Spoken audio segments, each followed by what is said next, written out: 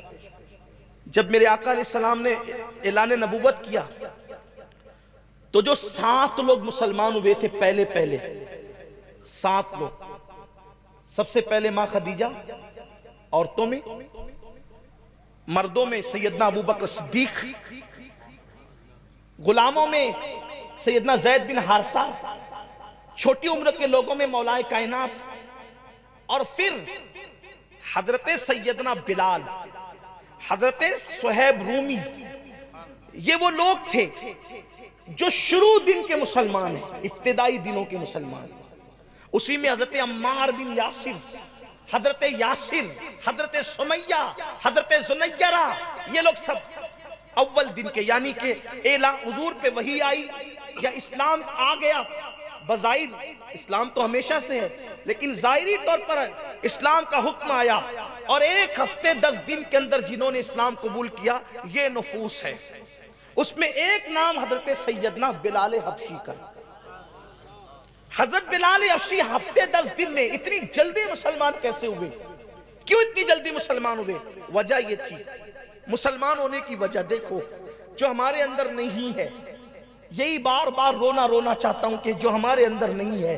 اصل اسلام کی تعلیم کتابوں میں محدود، اصل اسلام پر عمل کرنے والے قبروں میں، اسلام کتابوں میں، اسلام پہ عمل کرنے والے قبروں میں، اور آج ہم نمائش کرتے ہوئے نظر آ رہے ہیں. خدا کے لیے دین کی طرف آئیے، اسلام کی روحانیت کی طرف آئیے، اسلام کے اصل ہدف کی طرف آئیے، اسلام کے اصل مقصد کی طرف آئیے. سیدنا بلال حبشی مسلمان کیوں ہوئے؟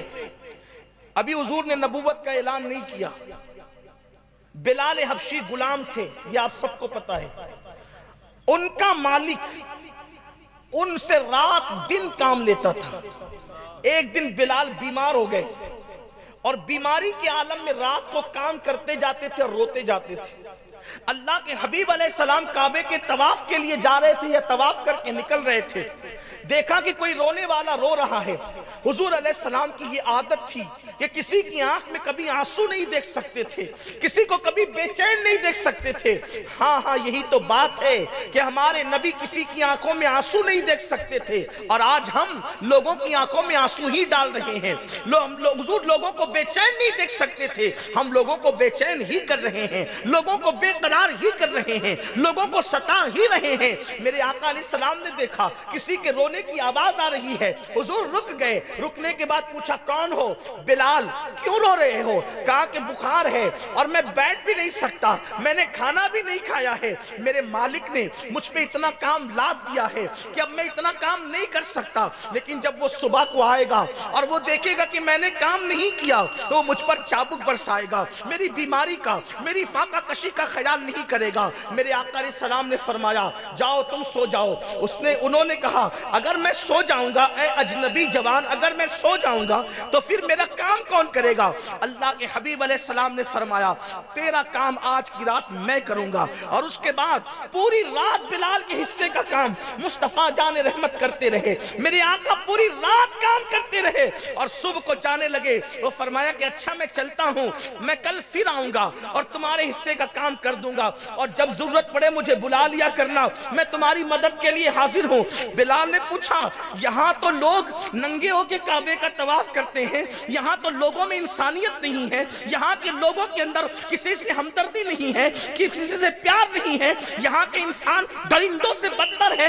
اس تاریکی کے اندر آخر یہ آفتاب کہاں سے، یہ مہتاب کہاں سے، کون ہے آپ کا نام کیا ہے؟ میرے آقا نے فرمایا مجھے کو محمد ابن عبداللہ کہتے ہیں، میں بنو ہاشم سے ہوں، جب ضرورت پڑے مجھے بلا لیا کرنا. اللہ اکبر. اب کب جب بلال کو ضرورت پڑتی بلال یاد کر لیتے اور آقا ان کی مدد فرما دیتے. لیکن ایک دن کسی نے بلال سے کہا بلال پتہ ہے مکے میں کیا ہنگامہ ہوا؟ بلال نے پوچھا کیا ہنگامہ ہوا؟ کہا ایک بندہ کہتا ہے کہ وہ اللہ کا رسول ہے. کہا کہتا کون ہے؟ تو کہا کہ وہ محمد نام کے. بلال نے کہا واللہ جو غلاموں کے ساتھ اتنا اچھا سلوک کرتا ہو وہ کبھی اللہ کے معاملے میں جھوٹ نہیں بول سکتا. بلال کلمہ پڑھ کے مسلمان ہو گئے. کچھ سنے سنے بغیر، کوئی اسٹڈی کیے بغیر، یہ کیا چیز تھی؟ غلاموں کے ساتھ اللہ کے رسول کا حسن سلوک۔ اب آئیے دیکھیے سیدنا غریب نواز، ایک کسان غریب نواز کے پاس ہے، غریب نواز کے پاس ایک کسان ہے، اور آ کر کے کہتا ہے وہ کسان کہ سرکار بادشاہ نے میری زمین پہ ٹیکس زیادہ لگا دیا، میں ٹیکس نہیں بھر سکتا، اور مجھے پتا چلا ہے کہ بادشاہ آپ کے مرید کا مرید ہے۔ جو دلی کا بادشاہ ہے اس کا نام تھا شمس الدین التمش۔ دلی کا بادشاہ اس وقت کون تھا؟ شمس الدین التمش۔ معمولی آدمی نہیں، جس کی کبھی تہجد نہیں چھوٹی، جس کی عصر کی پہلے کی سنتیں غیر موقعہ نہیں چھوٹی، جس نے ماں، بہن، بیٹی، بیوی، 4 عورتوں کے علاوہ 5ویں کسی عورت پر جان بوجھ کر نظر نہیں ڈالی، اسے کہتے ہیں شمس الدین التمش۔ کوئی معمولی آدمی نہیں ہے۔ آیا کسان غریب نواز کے پاس اور کہتا ہے کہ دلی کے بادشاہ نے ٹیکس لگا دیا ہے مجھ پر، میں بھر نہیں سکتا۔ غریب نواز نے فرمایا ہم تیرے ساتھ دلی تک چلیں گے، ہم تیرے ساتھ۔ آپ یہ نہیں سمجھے کہ میں یہ واقعہ کوئی گڑھ کے لایا ہوں، آپ یہ نہ سمجھے کہ کسانوں پہ مصیبت آئی ہے تو میں یہ بات لے کر آیا ہوں، ایسی بات نہیں ہے۔ میں نے برسوں پہلے بھی اس واقعے کو بیان کیا ہے، میری تقریروں میں آپ دیکھ سکتے ہیں آپ۔ اس کا مطلب گرے پڑے لوگوں کے کام آنا۔ ہمارے پاس کوئی آتا ہے نا، جیسے مثال کے طور پہ میرے پاس کوئی آ جائے، اس لیے کہ سب سے گرے پڑے تو اپنی ہے نگاہ، برے تو سب سے اپنے ہی ہے۔ کوئی آگے یہ مسئلہ ہے ہمارا، اللہ آپ کا مسئلہ حل کر دے۔ ارے اللہ مسئلہ حل کر دے، وہ تو یہ مسجد میں بیٹھ کے بھی کر سکتا تھا، اللہ میرا مسئلہ حل کر دے، آپ کے پاس کیوں آیا؟ اور کچھ زیادہ جتن کریں، کوئی تعویذ دے دیں، اللہ مسئلہ حل کر دے۔ میرے عزیز، صرف دعا اور تعویذ سے مسئلے حل نہیں ہوتے۔ ہمارے نبی کسی کے مسئلے کے لیے کسی کے ساتھ کسی کے گھر تک گئے تھے، ہمارے اولیاء کسی کے مسئلے کو حل کرنے کے لیے اجمیر مقدس سے دلی تک کا سفر کر رہے تھے۔ ہم بھی اپنے سورسز کا استعمال کر کے کسی کی مدد کر سکتے ہیں، لیکن کوئی مسئلہ لے کر کے آئے تو ہمارے پاس ٹائم ہی نہیں ہے۔ ٹائم ہے ہمارے پاس، لیکن ٹائم کس لیے؟ واٹس ایپ کے لیے ہے، فیس بک کے لیے ہے، غیبتوں کے لیے، چگلیوں کے لیے، نفرتوں کے لیے ہے، عداوتوں کے لیے ہے، فتنوں کے لیے ہے۔ اچھائی کے لیے ہمارے پاس ٹائم نہیں ہے۔ اور یاد رکھنا، اچھائی اچھائی ہے، برائی برائی ہے، اچھی طرح یاد رکھنا، اچھائی تمہاری نسلوں کو بھی اچھا بنا سکتی ہے، اور اس کی برکتیں تمہاری نسلوں تک باقی رہے گی، اور برائی جو ہے تمہاری نسلوں تک اس کی نحوست کو پہنچا سکتی ہے۔ اس لیے یاد رکھنا، اللہ نے اچھے کام کے لیے بھیجا ہے، اچھے کر سکتے ہو تو کرتے رہو۔ سرکار غریب نواز کے پاس کسان آتا ہے اور آ کر کے کہتے ہیں سرکار یہ مشکل آن پڑی ہے۔ غریب نواز نے بادشاہ کو کوئی خط نہیں لکھا، بابا کتب کو کوئی خط نہیں لکھا، اور فرمایا کہ چلو چلتے ہیں۔ ساتھ لے کر کے دلی پہنچے۔ جب دلی پہنچے تو دلی پہنچنے کے بعد اطلاع ملی کہ غریب نواز آ رہے ہیں۔ وقت کا دلی کا بادشاہ بابا کتب کو ساتھ لے کر کے استقبال کے لیے آیا، قدموں پہ سر رکھا۔ سرکار قطب الدین بختیار کاکی نے کہا حضور بغیر اطلاع کے تشریف لائے؟ فرمایا بابا کتب ایک کام تھا ہمارا ایک کام تھا وہ لے کر آئے۔ حضور آپ کا کیا کام تھا؟ کہ یہ کسان ہے ہمارے شہر کا رہنے والا، اجمیر شہر کا رہنے والا، یہ اس پر لگان بادشاہ کے کارندوں نے زیادہ ڈال دیا ہے اور یہ بھرنے کی طاقت نہیں رکھتا، تو میں چاہتا ہوں کہ اس میں کمی کر دی جائے۔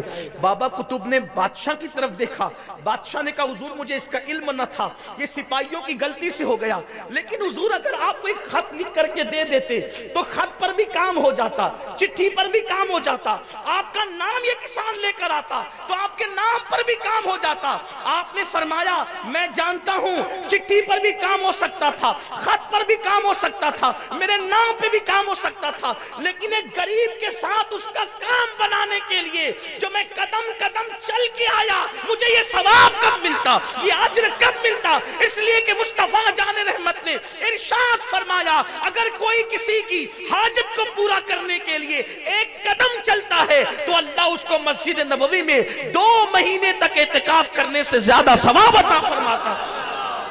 مجھے یہ اجر کب ملتا؟ یہ تھی اپنے بزرگوں کی فکر۔